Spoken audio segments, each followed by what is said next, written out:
ഇതിൽ നിന്ന് മാറ്റം വരുത്തണമെന്നുണ്ടെങ്കിൽ ചിന്താഗതി ആദ്യം മാറ്റം വരുത്തണം, സ്വഭാവത്തിൽ മാറ്റം വരുത്തണം, പഴമയെ സ്നേഹിക്കണം.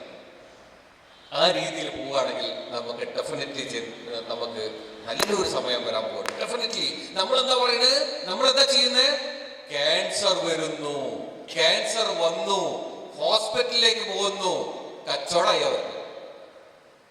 അല്ലെങ്കിൽ ഡോക്ടർ ഗംഗാധരനെ പോലുള്ള നല്ല ആൾക്കാർ പറയട്ടോ, അല്ലെങ്കിൽ കച്ചവടമാണ്, ഈ ബിസിനസ്സാണ്, ഈ ഹോസ്പിറ്റലുകളൊക്കെ ബിസിനസ്സാണ്.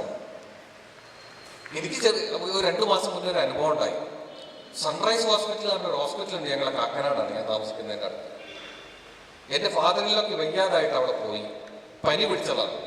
ചെന്ന് ഡോക്ടർ ഒരു 12:30 വന്ന് പറഞ്ഞു, നാളെ ഡിസ്ചാർജ് ആവട്ടോ എന്ന് പറഞ്ഞു. സന്തോഷമായി, കാരണം പിറ്റേ ദിവസം എനിക്ക് ഹൈദരാബാദിൽ പോകണം. പിറ്റേ ദിവസം രാവിലെ 7 മണിയായപ്പോൾ എന്ത് ചെയ്തു? ആൾക്ക് തീരെ വയ്യാണ്ടായി, നേരെ ICU കയറ്റി. ഞാൻ ഒരു ഡോക്ടർ ശീതളാണ് ട്രീറ്റ് ചെയ്യുന്നത്. ഓടി ഡോക്ടർ ശീതളിന്റെ റൂമിൽ ഞാൻ ചെന്നു. കാരണം പെട്ടെന്നായതുകൊണ്ട് സൺറൈസ് ഹോസ്പിറ്റലിൽ കൊണ്ടായി. ഞാൻ സിസ്റ്ററോട് പറഞ്ഞു, ഞാൻ ഈ ഡോക്ടറോട് പറഞ്ഞു, ഡോക്ടറെ എനിക്ക് പുള്ളിനെ എങ്ങനെയൊന്ന് പുറത്തേക്ക് തരാൻ പറ്റുമോ ICU ന്ന്? ഞാൻ ലിസി ഹോസ്പിറ്റലിലോ ലൂർദ് ഹോസ്പിറ്റലിലോ കൊണ്ടായേക്കാം, കാരണം അവിടുത്തെ ഡയറക്ടർ എനിക്ക് ഫാദർ തോമസിന് എനിക്ക് പരിചയമുണ്ട്, ലൂർദ് ഹോസ്പിറ്റലിലെ ഫാദർ സാബുവിന് എനിക്ക് പരിചയമുണ്ട്. ഞാൻ അവിടേക്ക് വിളിച്ചെല്ലാം കൈകാര്യം ചെയ്തു. അപ്പോൾ ഡോക്ടർ പറഞ്ഞു, കൊണ്ടുപോയിട്ട് വലിയ കാര്യമൊന്നുമില്ല എന്ന് പറഞ്ഞു. വാട്ട് ഡിഫറൻസ് ഇറ്റ് മേക്സ് എന്ന്. പിന്നെ അതുമല്ല, മൊബൈൽ ICU മറ്റതും മാറ്റും ഒക്കെ ചെയ്യണത്രേ. ഉടനെ കണ്ടു ഒരു ഫോൺ വരുന്നു, മേലേക്ക് ചെന്നു, ICUലേക്ക് വിളിപ്പിച്ചു. എന്നോട് പറഞ്ഞു മെക്കാനിക്കൽ വെന്റിലേറ്ററിൽ കയറ്റാന്ന് പറഞ്ഞു. 4:10 പറഞ്ഞു ആള് കാലി എന്ന് പറഞ്ഞു. ഡിസ്ചാർജ് ആവേണ്ട സമയത്ത് ആള് കാലി. നമ്മൾ ഹോസ്പിറ്റലിൽ കൊണ്ടുപോകുന്നത് രക്ഷിക്കാനാണോ ശിക്ഷിക്കാനോ അവസാനിപ്പിക്കാനോ? അപ്പൊ ഞങ്ങൾ പണ്ടത്തെ ഈ മരിച്ച ആളിനെ, കാരണം ഇത് പെട്ടെന്ന് അവിടെ എത്താൻ വേണ്ടി കൊണ്ടായതാണ്. പനി ഭയങ്കര അബോധാവസ്ഥയിലായതുകൊണ്ട് പെട്ടെന്ന് അവിടെ എത്തിച്ചു. അത് കഴിഞ്ഞ് സുഖം പ്രാപിച്ചതിന് ശേഷം നമുക്ക് ലിസിയിലോ ലൂർദിലോ കൊണ്ടുപോകാനുള്ള പ്ലാനിലാണ് കൊണ്ടുപോയത്. പക്ഷെ അവർ ശരിയാക്കി തന്നു. ഈ മരിച്ച വ്യക്തി തന്നെ പറയണ്ടായിരുന്നു, കളിയാക്കി പറയുമായിരുന്നു, എന്താണ്, നമ്മൾ സൺറൈസ് ഹോസ്പിറ്റലിൽ വെർട്ടിക്കലായിട്ട് പോയ ആളിനെ ഹൊറിസോണ്ടലായിട്ട് കൊണ്ടുപോകുന്നു. നടന്നു പോവല്ലേ, നടന്നിട്ട് വെർട്ടിക്കലായിട്ടല്ലേ പോവാ.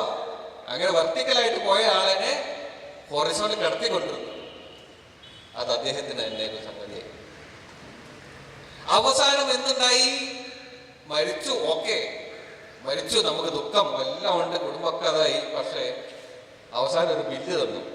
അതായത് 28 മണിക്കൂർ മൊത്തം കണക്കൂട്ടാണെങ്കിൽ 28 മണിക്കൂർ 38,620 രൂപയുടെ ബില്ലും തന്നു വരെ. അപ്പൊ അത് ബിസിനസ്സാണോ? ഇന്ന് നടക്കുന്നത് ബിസിനസ്സാണ്. അവിടെയാണ് നമ്മൾ ഇടപെടുന്നത്.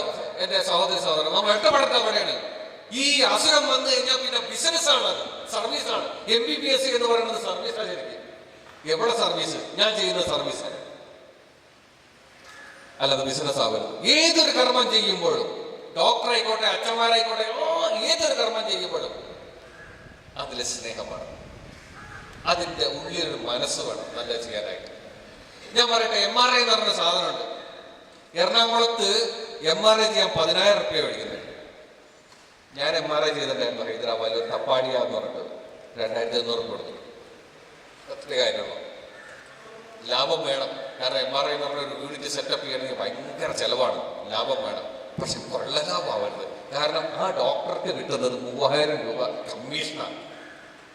സ്പെഷ്യലിസ്റ്റ് ഹോസ്പിറ്റലുണ്ട് എറണാകുളത്തെ, അല്ലെങ്കിൽ കേരളത്തിൽ തന്നെ ഈ എല്ലും ഒക്കെ പൊട്ടിയിട്ടായിട്ട് ഏറ്റവും ബെസ്റ്റ് ഹോസ്പിറ്റലാണ്. എൻ്റെ ഒരു ഫ്രണ്ടിനെ അവിടെ കൊണ്ടുപോയി, കാലിൽ ഒരു ചെറിയ ആക്സിഡന്റ് ആയിട്ട് കൊണ്ടുപോയി. അപ്പൊ ഇത് ഡോക്ടറാണ്, എൻ്റെ ഫ്രണ്ട് തന്നെ ഡോക്ടറാണ്. അപ്പൊ ഡോക്ടർ തന്നെ ഈ ഡോക്ടറോട് പറയുന്നുണ്ട്, ഇത് ലിഗമെന്റിന്റെ എന്തോ ഒരു പ്രശ്നമാണെന്ന് എനിക്കൊരു സംശയം ഉണ്ടെന്ന് പറഞ്ഞു. അപ്പൊ ഡോക്ടർ പറഞ്ഞു അതൊന്നാവാൻ വഴിയില്ല എന്ന് പറഞ്ഞിട്ട് എന്ത് ചെയ്തു, പ്ലാസ്റ്റർ ഇട്ട്, കാല് മൊത്തം പ്ലാസ്റ്റർ ഇട്ട്, പിന്നെ നമുക്ക് നടക്കാനുള്ള സാധനം ഉണ്ടല്ലോ അത് അവിടെ തന്നെ വന്നു. അതിന്റെ കാശായില്ല. അപ്പൊ അങ്ങനെ നടന്ന് കുറച്ച് ദിവസം നടന്നിട്ട് ഒരു 15 ദിവസം കഴിഞ്ഞിട്ട് ചെന്നിട്ട് ഡോക്ടർ പറയാതെ ലിഗമെന്റിന് പ്രശ്നമുണ്ട്, MRI എടുക്കണം. ലിഗമെന്റിന് പ്രശ്നമുണ്ട്, MRI എടുക്കണം പറഞ്ഞ് രവിപുരത്തിൽ ഒരു സ്ഥലത്തേക്ക് റെഫർ ചെയ്തു. അപ്പൊ ഇതായിട്ട് ചെല്ലിയ ഞങ്ങൾ. അപ്പൊ കുഴപ്പമില്ല, ഈ പുള്ളി ഡോക്ടർ ആയതുകൊണ്ട് വലിയ കുഴപ്പമില്ല, കാശിന് 8,000 രൂപയാണ്, 8,000 രൂപ കൊടുത്തു. പക്ഷെ ഇത് ചെയ്തുകൊണ്ടിരിക്കുമ്പോ എൻ്റെ അടുത്ത് വേറൊരാളുണ്ടായിരുന്നു, കുറച്ച് പ്രായമുള്ള ഒരാള്. അദ്ദേഹത്തിന്റെ വൈഫിന് ബാക്ക് പെയിൻ ആയിട്ട്, ബാക്കിൽ എന്താ പ്രശ്നമായിട്ട് MRI എടുക്കാൻ വന്നിരിക്കണം. ആ വ്യക്തി പോക്കറ്റിൽ നിന്ന് പൈസ എടുക്കുന്നു, 10 രൂപ ഇങ്ങനെ എണ്ണെന്ന് കാണുമ്പോൾ എനിക്ക് വിഷമം തോന്നി. കാരണം ഈ കൊള്ളലാഭം എന്തിന് പാവപ്പെട്ടവരോട് എന്നുള്ള തോന്നൽ തോന്നി.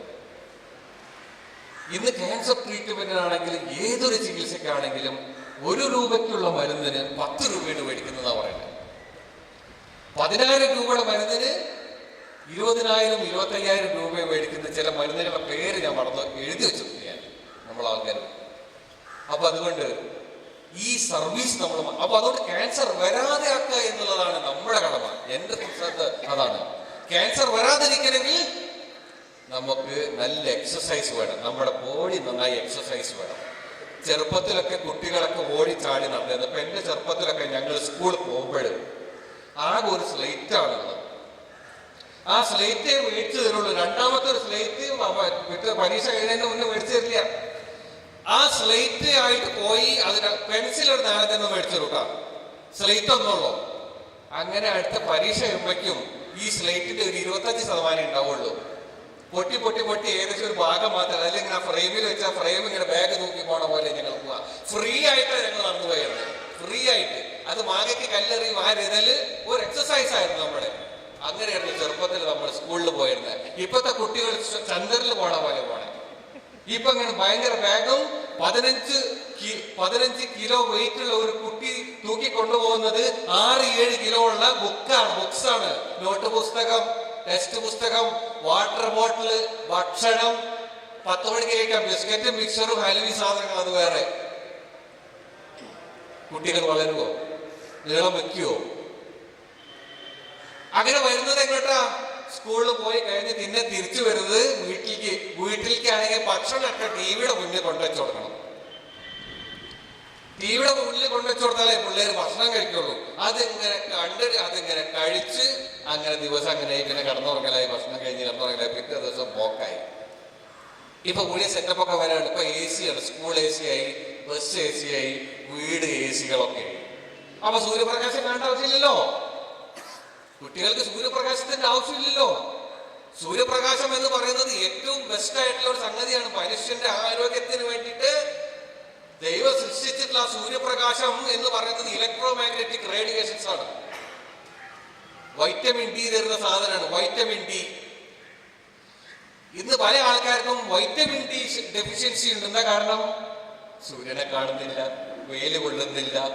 ഷർട്ടൊക്കെ എന്ന് പറഞ്ഞാൽ ഫുള്ള് ജലയിൽ നടക്കുന്ന പോലെ ബുള്ളറ്റ് പ്രൂഫായിട്ടാണ് ആൾക്കാർ നടക്കണേ. തല മാത്രം, കണ്ണ് മാത്രം കാണുന്നുണ്ട്. പലർക്കും ശരീരത്തിൽ സൂര്യപ്രകാശം കയറുന്നില്ല, വൈറ്റമിൻ ഡി കിട്ടുന്നില്ല. അതാണ് ഏറ്റവും വലിയ എക്സസൈസ് നമ്മൾ ചെയ്യേണ്ടത്. സൂര്യൻ ഉദിക്കുന്ന സമയത്ത് കുറച്ചു നേരം ആ സൂര്യനെ ഒന്ന് നോക്കി കുറച്ചു നേരം ആ കണ്ണൊന്ന് അടച്ച് അതിൽ ചെറിയ ആ രശ്മികൾ നമ്മുടെ ശരീരത്തിലേക്ക് വിടുകയാണെങ്കിൽ വൈറ്റമിൻ ഡിയുടെ ഡെഫിഷ്യൻസി നമുക്ക് ഉണ്ടാവില്ല. നമ്മുടെ ശരീരം ഞാൻ പറഞ്ഞു വളരെ സെൻസിറ്റീവ് ആയിട്ട ശരീരം. ചെറുപ്പത്തിലൊക്കെ എങ്ങനെയായിരുന്നു നമ്മുടെ നാട്ടില്? എല്ലാ ദിവസവും ഒരു നാട്ടിലും ഒരു സ്ഥലത്തും നോൺ വെജിറ്റേറിയൻ കേരളത്തിൽ കഴിച്ചിരുന്നില്ല. കഴിക്കുകയാണെങ്കിൽ തന്നെ കോഴിയിറച്ചി കഴിച്ചിരുന്നു ഇല്ലേ? പണ്ട് നമ്മുടെ ചെറുപ്പത്തിലൊക്കെ കോഴിയിറച്ചിയാണ്.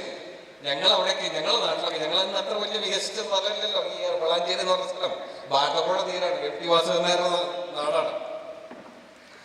കോഴിയിറച്ചിയൊക്കെ ഞങ്ങൾ ഉണ്ടാക്കുന്നത് വർഷത്തിൽ 5 പ്രാവശ്യമാണ് കോഴി.